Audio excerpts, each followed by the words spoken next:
Alrighty, good morning everybody. I hope you all are having a great day so far. I just wanted to go over week 4 with you guys and everything we're doing. So these first two documents are graph paper. One's isometric graph paper for 3D drawings and one's regular graph paper, but we call it orthographic graph paper, used for your 2D drawings. So they're just blanks. If you're at home and have a printer and you need isometric or orthographic paper, you can print those out. The first thing that we will be doing this week is the practice EDP activity.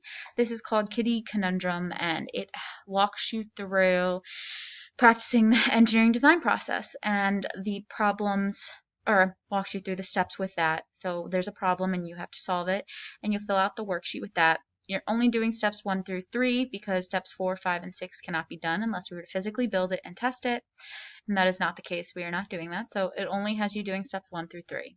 So once you finish this activity, you'll then take notes on the isometric sketching and the orthographic sketching, and you'll turn your notes in here. That shouldn't take you very long. Get those notes turned in, and then finally, the isometric sketching practice assignment is the last thing that you'll be doing.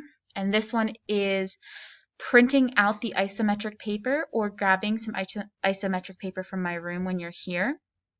And you are sketching these 4 drawings on isometric paper. You're not doing the 3 views, you're not changing anything, you're literally just copying these drawings on paper so that I can see that you know how to use the isometric graphing paper. And I will link the file for the isometric graphing paper in this assignment as well. So it says on a sheet of isometric graph paper, I would like you to redraw the 4 isometric sketches below. Make them look exactly like the 4 drawings. Please fit all 4 on one sheet. When finished, take a picture of your paper and attach it to a Google Doc that will then be submitted for grading.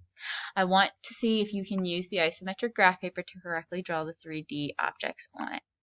So that is what you're doing. It's not like you have to give me the different views. You're just drawing these exact objects so that I can see that you know how to use it. That is all I have for you this week. And if you have any questions, obviously feel free to message me or email me. Hope you guys have a great one, and I'll see you in class.